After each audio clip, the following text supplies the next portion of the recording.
the minuscule budget, as I was going to say, that this film cost to make isn't visible because you and your fellow actors nail the roles and the delivery of the lines. Just incredible. Plus, what I would refer to, I guess, from my photography, is the low-key direction of Mr. Cotton, and the brilliant editing. And we're going to get to names of actors and people on in the production in a while.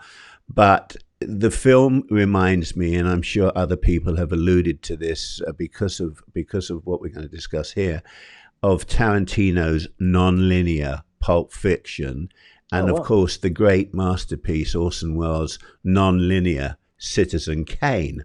Those worked. Yours worked. The non-linear scenes were a masterstroke, genius. And perhaps I'd like you to explain to the audience what I mean by non-linear, because this is just the genius of the film. Besides the script writing and the screenplay and the acting, this itself just sold me on the film. Wow. That's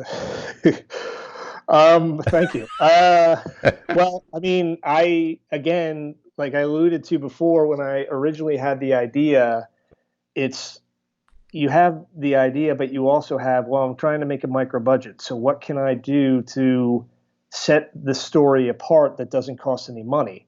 And nonlinear is a way to do that. So what I decided was, as I wrote the script, it's a relationship over the course of a year between an escort and her client, but I wrote episodes that bounce back and forth, so you don't just go chronologically through the whole thing.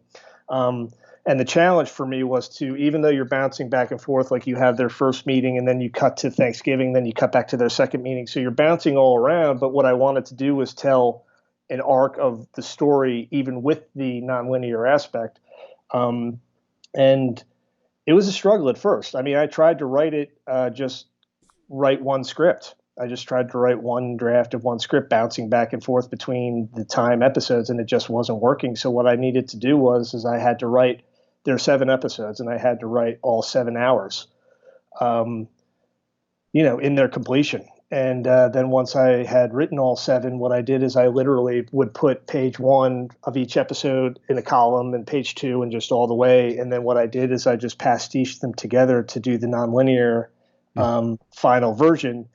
And it was surprisingly effective the first time I did it. Now, what I will say, and this is where I'll bring Sam MT into the conversation, is we watched the first cut, and we all felt it was pretty good, and we all felt it was working. But we didn't. Sam in particular thought that the story could. Let me just say to everyone, that's Sam Hook, the editor. Yes, my bad. I'm sorry, Sam. No, that's okay. That's fine.